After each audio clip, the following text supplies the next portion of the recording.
All right, everybody, keep your journey going and growing with all the experts on this podcast. From our guest bestsellers and newest releases to their podcasts and Audible originals, hear more from today's leading voices in well-being. Go to audible.com/Chrissy on Audible.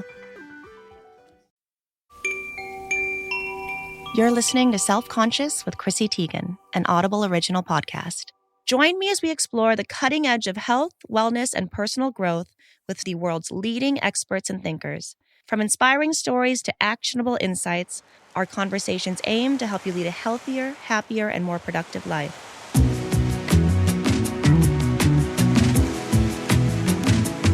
For centuries, thinkers, philosophers, and spiritual leaders have explored the idea that our thoughts and intentions can shape our reality.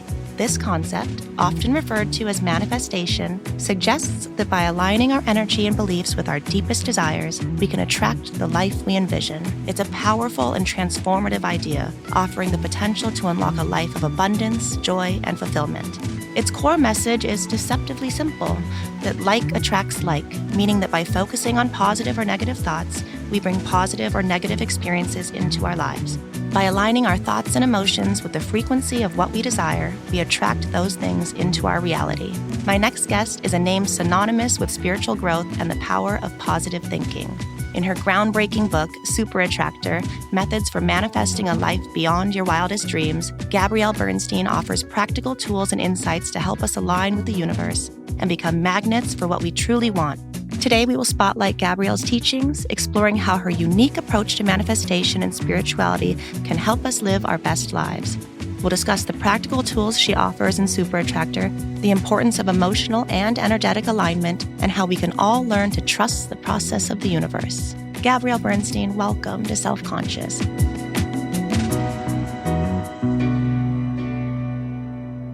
Thank you for being here. Chrissy, thank you for having me. I'm so happy to be with you. So cool. So first of all, I want to tell you, every girlfriend that I have has read one of your, 9 books? I have 10 books. 10 books. Oh my goodness. Holy cow. And so many New York Times bestsellers. I love my girlfriends and they so much believe in the things that you're saying.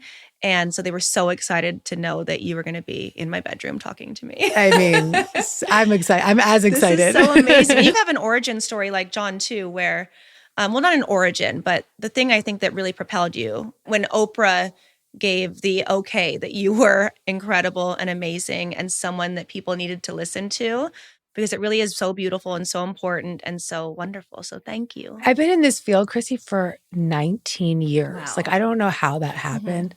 Because I started when I was 25. So, being in New York City, as we were just talking about, I was in the West Village at the time, and just beginning talking about spirituality and personal development. I was newly sober in my early 20s, and I was just talking about my experiences at a time when this wasn't in the zeitgeist, right? Like, nobody was gluten-free. Nobody was drinking green juice. But there was a longing for a next generation interpreter of these principles. And so, yeah, it's been a journey. And I'm so grateful to be the person who said yes to that. Super Attractor builds on the concept of manifestation. How would you describe your work to someone unfamiliar with the term? Let me keep it simple. That's my job. What we believe, we manifest.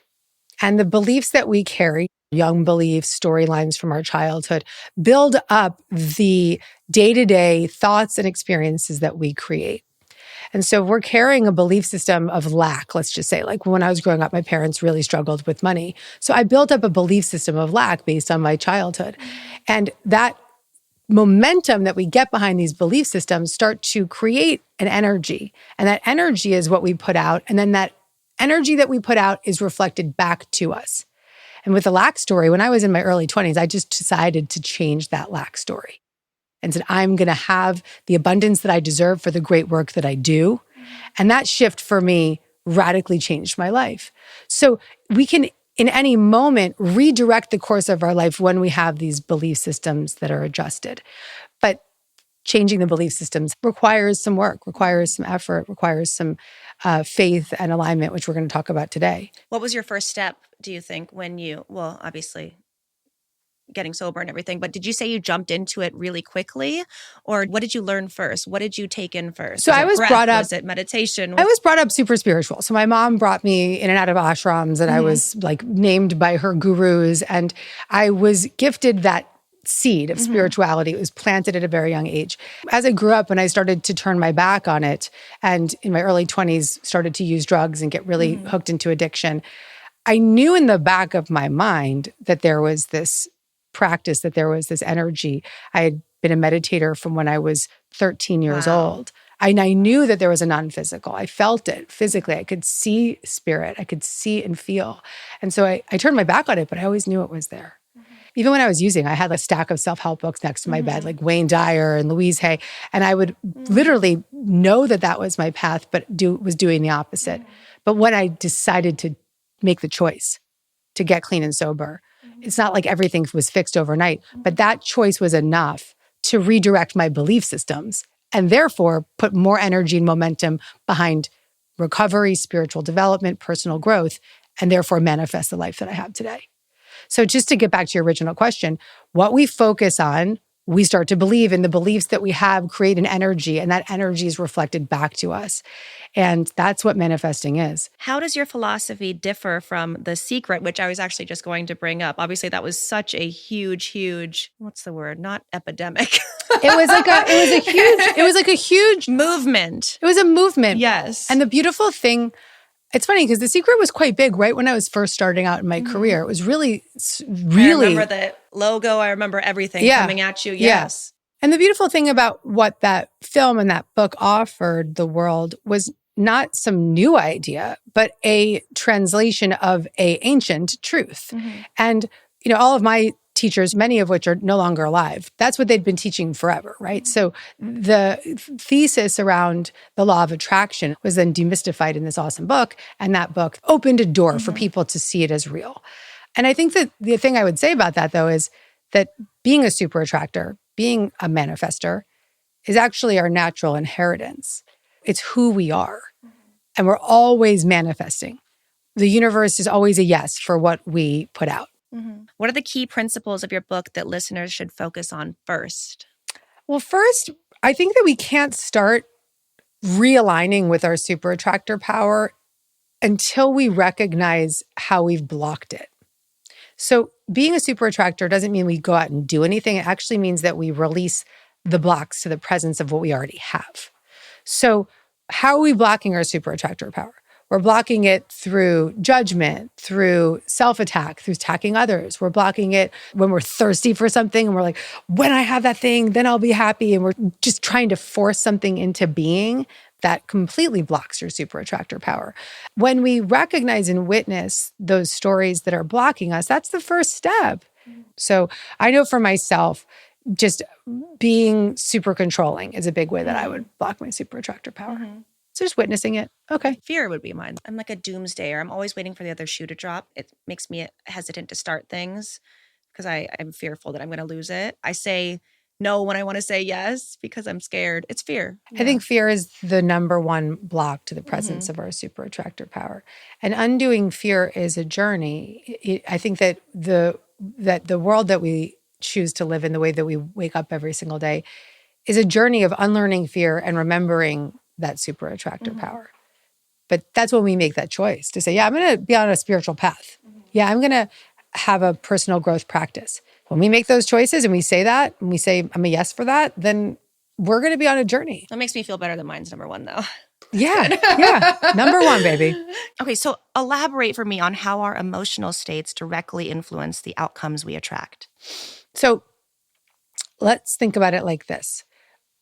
If you walk into a room and this is you and the collective you listening, and your energy's super low vibe, and you're thinking about doomsday and you're judging yourself, and do the people around you want to talk? No, right? Do you open up to new possibilities for relationships in that moment? Are you going to be the person that someone's drawn to connect to in the room? No, you're not. If you walk into a room and you're feeling really good about yourself and you're focused on being curious about others and you're excited to be in the presence of people. And or even if you're an introvert, but you're just like, I'm going to ask people questions today and I'm going to be in a good attitude. You're far more likely to create those deeper connections and relationships or open doors or whatever it might be. So the energy that we show up with, people often think like, if I look this way or if I have these credentials, then the world will reflect that back to me. That's bullshit. If we show up and recognize that our presence is our power, that will always be reflected back to us. So the emotional scale that we choose to lean into is what will dictate what we get back. And so if we're stuck in despair, we're going to create more of that. Now, I want to be very clear. We can't go from despair to joy overnight. And I would never, ever want to encourage that. But we could go from despair to boredom. And maybe we could go from boredom to just sort of curiosity. We can start to build our way up this emotional scale. And this is actually a technique that my teachers, Abraham Hicks, have taught. It's called the emotional scale. And it's not trying to go from that deep despair to joy overnight, but it's recognizing that if you're in despair, but then, your friend calls you and they're like, let's go have some food. And you're like, okay, I'll try this new restaurant. That curiosity is a next step. You may still feel uncomfortable, but you're just taking a next step into a different emotion. And so as we go up the scale of these different emotions, we can start to guide our way out of that despair slowly. And recognizing also that bad emotions aren't a bad thing. And often we want to override them and push past them. But once again, I think that the real work is to witness them and be curious about them. You talk a lot about vibrational frequency. How would you explain this to someone who might be a little bit dubious of this concept? There's a lot of studies now and a lot of research on quantum physics that when we change our belief systems, particles change. And when we have the consistent focus on a desire that feels a certain way inside of us, and we're visualizing it and we're feeling into it, we start to change the way we feel, right? Just like we've been saying the whole time. If you wake up every day and you turn to your phone and you just check out and you're totally disconnected, you're going to create a frequency that's pretty low vibe. Whereas if you wake up in the morning, you say your prayers, or you do a little journaling, or even just take a breath and you ground yourself, you're going to start to adjust your energy and your frequency. And so the more that we attune our energy and our vibration to a frequency that we desire, to positive thoughts, beliefs, feelings, connection, love, that frequency starts to change. And that frequency, when it changes, starts to bring more of its likeness back. So in Super Attractor, I write about the metaphysical in a way that I'd never written about before. And I talk about how I really pushed the spiritual envelope. And I started to really speak more about spirit guides and angels and deceased family members and trusting that there's a presence beyond our physical sight that's supporting us. So when we start to lean into what that means to us, I'm never pushing any ideas. That's the nice thing about my work. It's you choose your own adventure. I'm going to tell you my story and you lean into what works for you. But when I speak about tapping into that non-physical presence, we start to notice that if we begin to collaborate with an energy beyond our physical sight, we feel far less alone. And we can recognize there is a presence of love that is within me and around me, that's guiding me, that's protecting me. And when I strengthen my faith in that presence, then I can trust my intuition. I can trust the signs I'm receiving. Maybe you just call it the universe, the energy of the universe. My most popular book is The Universe Has Your Back. Why? Because when you even say those words, the universe has your back, people remember that they have a connection to an energy. I've always thought of it in terms of energy or the universe. And then now you just talking about it, I'm like, oh, it could be more personal than that even. So not to trip you out, I just saw a spark of light above you. So that's just, I see guides. I mean, I am a medium as well. So you see my hand goes numb when I start to channel, but I'm not going to just start channeling just because that's out of respect to the people in the room. But the reality is that when I see sparks, that's oftentimes a sign that there's an angel or a guide above you. And so you just said before, I would like to know my guides. I want to know that I have guides. Girlfriend, you just invoked your guides into the room. All it is a slight willingness to say, I'd like to know more. I'm open.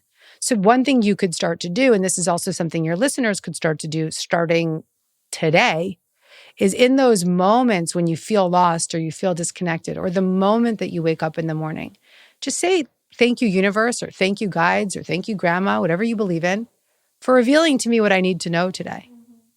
Or say, thank you for helping me unfold the next right action in this problem I'm dealing with. What thank you says is an affirmation that it's already done. You really emphasize the importance of emotional and energetic alignment in manifesting all our desires. How do you think our listeners can achieve it? Emotional and energetic alignment is taking small daily actions towards feeling good. I would say this to a sponsee that's 7 days sober, and I would say it to somebody who's completely living their best life. What is it that you're going to lean into every single day? Are you going to, in the moment of the sponsee who's 7 days sober, okay, today the best you can do is just say a prayer. Today the best you can do is go to a meeting. Today the best you can do is brush your teeth. Great. Celebrate it. But it's a practice. That's such a consistent thing that people say. It's like the tiniest, smallest moments. I spoke to somebody yesterday that was like, man, just 5 minutes a day of breathing. Don't make it daunting. Don't make it challenging. Don't be scared of it. And you can do this. That's all you need to do. And then be proud of yourself of it. I think that if I were to do that, I'd be like, oh, I only had 5 minutes to do it. So like, I'm so used to that mindset of not patting myself on the back or congratulating myself for anything, even big wins. I don't. Yep. Everybody says it's those little tiny changes that can mean. It's the small stuff that actually redirects you. I was doing these 7-minute weekly coachings, and I was like, wait a second. People don't even want to do 7 minutes of coaching. They want 2 minutes. And so I literally was like, I'm going to record 365 days of 2-minute practices. And so they open the app, they pick their affirmation card, I read it to them. And then I'm literally just like, here's a 2-minute practice. Cool. And the cool thing about it is if you just do that one practice daily, you've done your spiritual practice. I just learned about affirmation cards a few weeks ago. I had a bunch of girlfriends with me and we all got a different card. It's incredible. You actually do feel like the one you pulled is really meant for you. I brought you a deck. Really? Yeah. Can we get it? Oh, cool. I'm going to pull a card for you and I'll give you the reading on the card. I mean, the fact that you even knew that I would want affirmation cards is to me affirming that I need them. Honey, here we are. That's so cool. All right. So here we are, my love. We have my Universe Has Your Back deck. I'm going to have you put your energy into it. Okay. I'll have you hold the deck and I want you to think right now, maybe something that's comfortable for you. Maybe just think it or say it, whatever you feel comfortable with. An area of your life where you're looking for some guidance and some support. And whatever card comes through is exactly what's meant for you. And you don't even have to ask about something specific. You could just say, thank you, universe, for revealing to me the message I need today. And if you just put that out there, thank you, universe, for revealing it to me. And you can shuffle it a little bit. But yeah, just shake it up and just put your energy into it and give yourself a chance to just open up to what might come through. And then when you're ready, you can just pick any card that comes out, any card that comes through. No pressure. I put pressure on everything. It's ridiculous. Okay. Let's see what this card is. Thank you, universe, for helping me see beyond the limits of fear. Thank you for expanding my perception so that I can see what is of the highest good. Are you fucking kidding me right now? Did you not just say before? Let me see your card. Let me interpret this card for you. So let's unpack this because when we first started, you said, "Oh, fear is my biggest block to my super attractor power." You've said, "I want to have guidance." You've said, "I'm open. I'm looking for support." These are all requests that you've sent out to the universe in this one conversation. Boom! Look at the card you pick. Thank you, universe, for helping me see beyond the limits of fear. I'm going to cry. Thank you for expanding my perceptions so that I can see what is of the highest good. This is the perfect card for you. I want you to put this like on your mirror. I want you to look at this every single day. Really will. This is the absolute most beautifully, divinely planted card It really is. for you.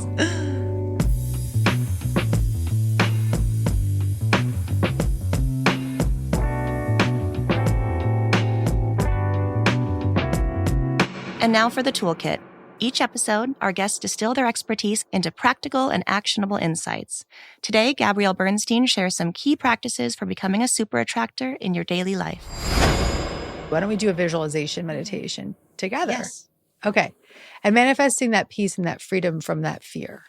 Let's do that because that's been the theme here. So you can sit cross-legged, whatever's comfortable for you. And I like to, when I meditate, place my palms facing upward. I don't want to get my shoes on your pretty chair. Don't worry. Girl Scouts sit here. Yeah, Girl Scouts. So let's place our palms facing upward. If you're driving, listeners, practice this later.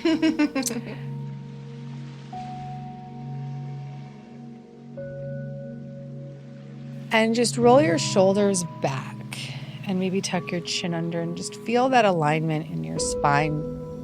Get that body into alignment. Maybe roll your neck side to side.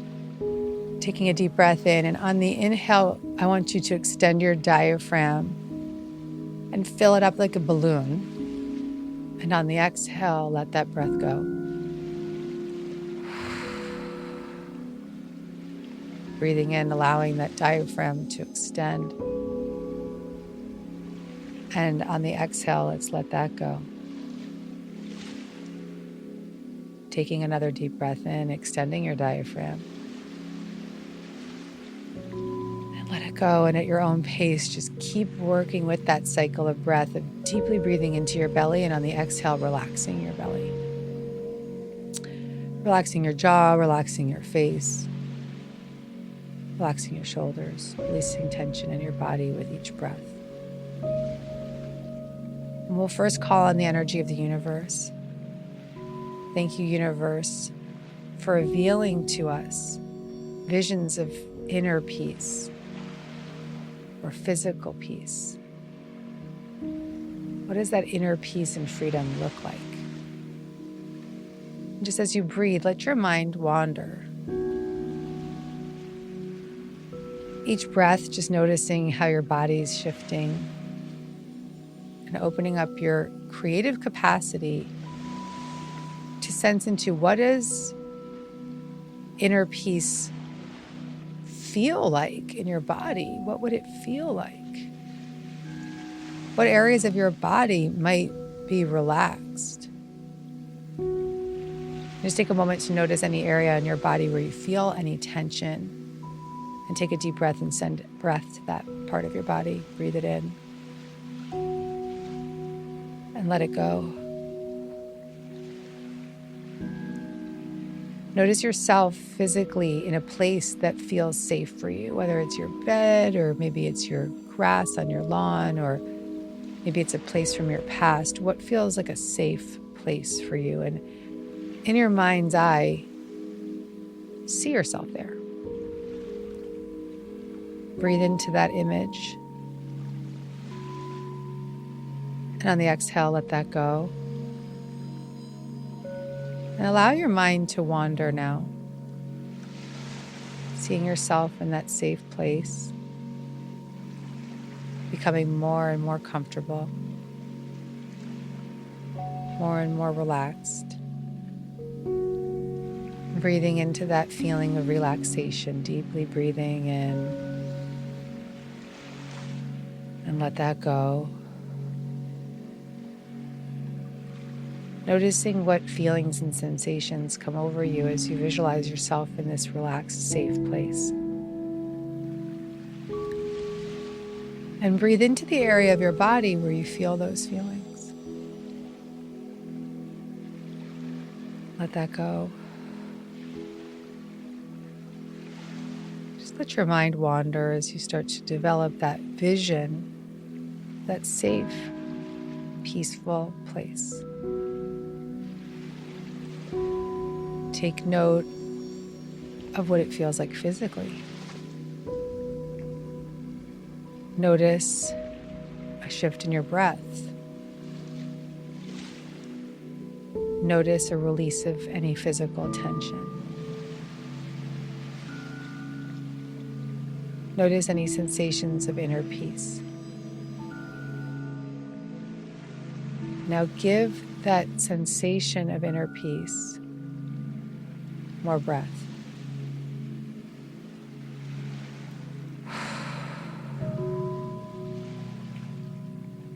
And another deep breath.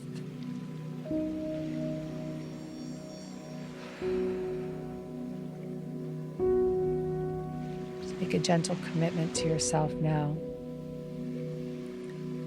that you'll come back to this place of safety and this vision that you're holding. And that through your breath, you'll return to the feeling of that safety whenever you feel desire to feel that release and feel that connection. And to know that even if you slightly touched into that vision of safety and inner freedom, that's enough. Even the slightest sensation or image or thought is enough. That you can come back to this practice anytime.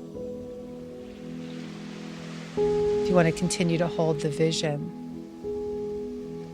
just allow the music to guide you as you breathe in deeply and exhale completely, carrying this vision of inner peace into your sensations, into your somatic experience, and into your mind. And the more you return to this, the more you can allow that vision of inner peace to expand. For right now, Chrissy, let's take one last deep breath in and let it go. Bottle that vision and that feeling inside, and we'll come back to it. And when you're ready, you can open your eyes. It felt like a tingly crawl from my right ear into the back of my head, just like a nice, maybe an angel. It's your guides. I never feel that ever. The presence of our guides, the presence of the energy of the universe, your angels, are always here. But we have to be in alignment with their frequency to feel it, or to hear it, or to see it. And so through meditative practice and through breath, you adjust your frequency. And then you match theirs. And that's when you can feel them touch your hair. Yeah, it was like the sweetest little tingle. Yep.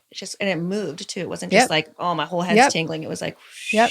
Like that's when my hands go numb. They're tingling. It's your extremities tingle. Yep. You got guides, girlfriend. It's the best job ever.